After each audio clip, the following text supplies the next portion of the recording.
ಹೃದಯೇ ಸರ್ವ ವಿಜ್ಞಾನಂ ದಕ್ಷಿಣಾಮೂರ್ತಯೇ ನಮಃ ಶ್ರೀ ಗುರುವೇ ನಮಃ. ನಮಗೆ ಕಾಳೆನಹಳ್ಳಿ ಮಠ ಅಂತ ಅಂದರೆ ದೈವಿ ಸ್ವರೂಪದ ಕ್ಷೇತ್ರ. ನಾವು ಗುರು ಬಿಟ್ಟು ಏನೂ ಮಾಡಲ್ಲ. ನಮ್ಮ ಅಂತರದವರು ಯಾವ ಕಾಲದಿಂದನೂ ಈ ಮಠಕ್ಕೆ ನಡ್ಕೊತಾ ಇದ್ದಾರೆ. ಈ ಗುರುಗಳು ಬಂದಾಗಿಂದ, ರುದ್ರಮುನೀಶ್ವರ ಗುರುಗಳು ಬಂದಾಗಿಂದ ನಮ್ಮ ಮಠನೂ ಒಂದೇ ಮನೆಯೂ ಒಂದೇ ಅನ್ನೋ ರೀತಿಲಿ ನಮ್ಮ ಮನೆಯ ಮಂತನದವರು ಭಾವನೆಯನ್ನು ತೋರಿದ್ದಾರೆ. ಆದ್ದರಿಂದ ನಾವು ಈಗ ನಡ್ಕೊತಾ ಇದ್ದೀವಿ. ಪ್ರತಿ ಅಮಾವಾಸ್ಯೆಯಲ್ಲಿ ರಾತ್ರಿ 10 ಗಂಟೆ ಆಗಲಿ ನಾವು ಬಂದು ಗದ್ದಿಗೆಯಲ್ಲಿ ನಮಸ್ಕಾರ ಮಾಡಿ ಹೋಗ್ತಿದ್ವಿ. ಈಗ ರೇವಣಸಿದ್ಧ ಮಹಾಸ್ವಾಮಿಗಳಂತೂ ನಮಗೆ ತಂದೆ ಸಮಾನ. ಬಂದಾಗ ನಾನು ನೋಡಿದ ಮಟ್ಟಿಗೆ ನಾನು ಮದುವೆ ಆದಮೇಲೆ ರೇವಣಸಿದ್ಧ ಸ್ವಾಮಿಗಳಿದ್ದರು. ಹಾಗಾಗಿ ನನಗೆ ರೇವಣಸಿದ್ಧ ಮಹಾಸ್ವಾಮಿಗಳದ್ದು ಭಾಳ ರೂಢಿ. ನಾವು ಬಂದರೆ ಮಠದ ಮೊಮ್ಮಕ್ಕಳು ಬಂದ್ರಿ ಅಂತ ಹೇಳಿ ನಮಗೆ ನಿಮಗೆ ಕಾಣಿಕೆ ಕೊಡ್ತೀನಿ ಅಂತ ಹೇಳಿ ನಮಗೆ ಎಲೆ ಅಡಿಕೆ ಜೊತೆಗೆ ಅವರು ಹಾಕೊಳ್ಳೋ ಅಂಥದ್ದನ್ನು ಕುಟ್ಟಿ ರೆಡಿ ಮಾಡಿಟ್ಟಿರ್ತಿದ್ರು, ಪೊಟ್ನ ಕಟ್ಟಿಟ್ಟಿರ್ತಿದ್ರು. ಅದನ್ನು ನಮಗೆ ಕೊಡ್ತಾಯಿದ್ರು. ಮತ್ತು ನಾವು ಯಾವುದೇ ತೊಂದರೆ ಬರಲಿ, ಏನೇ ಬರಲಿ, ನಾವು ಬೇರೆಲ್ಲೂ ಹೋಗಲ್ಲ. ಈ ಮಠಕ್ಕೆ ಬಂದು ನಾವು ನಮಸ್ಕಾರ ಮಾಡಿ ನಾವು ಅಂದ್ಕೊಂಡು ಹೋಗ್ತೀವಿ. ನಾವೀಗ ಯಾವ ಮಟ್ಟದಲ್ಲಿದ್ದೀವಿ ಅಂದರೆ ಒಂದು ಸ್ಥಾನ ಸಿಗಬೇಕು, ಆ ಥರದಲ್ಲಿ ನಮಗೆ ಈ ಗುರು ನಮಗೆ ಎಲ್ಲವನ್ನೂ ಕಲ್ಪಿಸಿಕೊಟ್ಟಿದ್ದಾನೆ. ನಮಗೆ ಎಲ್ಲವೂ ಸಿಕ್ಕಿದೆ. ನಾವು ತುಂಬ ಸಂತೋಷ.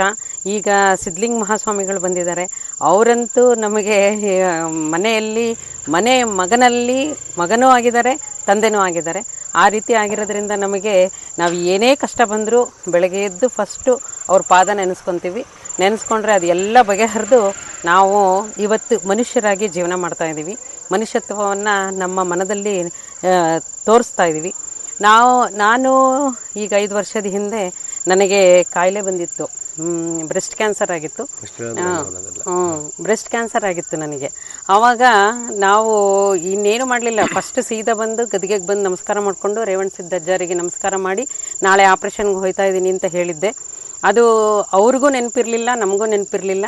ಎದುರುಗಡೆ ಶಿವಮೊಗ್ಗದಲ್ಲಿ ಆಪ್ರೇಷನ್ ಆದಾಗ ಎದುರುಗಡೆ ಹಾಸ್ಪಿಟ್ಲ್ ಎದುರುಗಡೆನೆ ಒಂದು ಏನೋ ಇದಕ್ಕೆ ಬೇರೆಯವರು ಅಲ್ಲಿಗೆ ಕರ್ಕೊಂಬಂದಿದ್ರು ಅಜ್ಜ ಅವ್ರನ್ನ.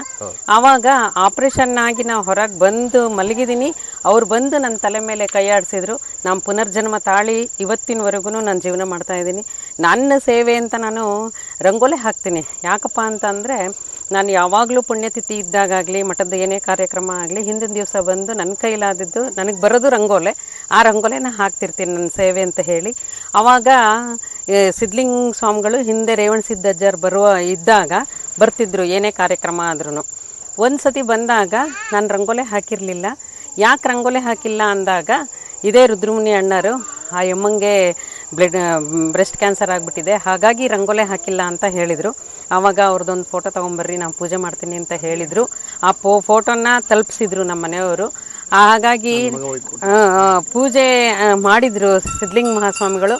ನಾನು ಪುನರ್ಜನ್ಮ ಪಡೆದು ಅವರಿಂದಾಗಿ ನಾನು ಇವತ್ತು ಜೀವನ ಮಾಡ್ತಾಯಿದ್ದೀನಿ. ನಮ್ದು ಏನೇ ಇದ್ರೂ ನಾವು ಈ ಮಠಕ್ಕೆ ನಡ್ಕೊಳ್ಳೋದು. ಫಸ್ಟ್ ಗುರುವೇ ನಮಃ ಅಂದ್ಕೊಂಡೆ ನಾವು ಕೆಲಸ ಶುರು ಮಾಡ್ತೀವಿ. ಏನಾದ್ರೂ ನಾವು ಇವತ್ತಿಗೂ ದೀಪಾವಳಿ ಅಮಾವಾಸ್ಯೆಗೆ ಪೂಜೆ ಮಾಡಿಸೋದು ಯಾರಿಂದ ಅಂದರೆ ರೇವಣಸಿದ್ಧ ಅಜ್ಜಾರು ಹೇಳಿದರು. ಅವ್ರ ಕೈಲೇ ಇವತ್ತು ನಾವು ದೀಪಾವಳಿ ಅಮಾವಾಸ್ಯೆಯಲ್ಲೂ ಪೂಜೆ ಮಾಡೋದು. ಪ್ರತಿ ಅಮಾವಾಸ್ಯೆಯಲ್ಲೂ ನಮಗೆ ಒಂದು ಹಬ್ಬ ಇದ್ದಂಗೆ ನಾವು ಇಲ್ಲಿ ಬಂದು ಗದ್ದಿಗೆಗೆ ಬರಲಿಲ್ಲ ಅಂತ ಅಂದರೆ ನಮಗೆ ಸಮಾಧಾನನೇ ಆಗಲ್ಲ. ಅದು 10 ಗಂಟೆ ರಾತ್ರಿ ಆಗಿರಲಿ ನಾವು ಬಂದು ಗದ್ದಿಗೆಗೆ ನಮಸ್ಕಾರ ಮಾಡಿ ಹೋಗ್ತೀವಿ. ಅಜ್ಜರು ಸಿಕ್ಕರೆ ನಮಸ್ಕಾರ ಮಾಡ್ತೀವಿ, ಹೋಗ್ತಿರ್ತೀವಿ. ಅದು ಒಂದು ಕಣ ಆಗಿರ್ಬೋದು, ಪ್ರಸಾದ ಅಂತ ತಗೊಂಡು ನಾವು ನಮ್ಮ ಕಾಯಿಲೆ ಎಲ್ಲ ವಾಸಿ ಆಗುತ್ತೆ. ಅದಕ್ಕೆ ಉದಾಹರಣೆ ನಾನೇ ಅಂತ ಹೇಳ್ತಾ ಅವಕಾಶಕ್ಕಾಗಿ ಧನ್ಯವಾದ.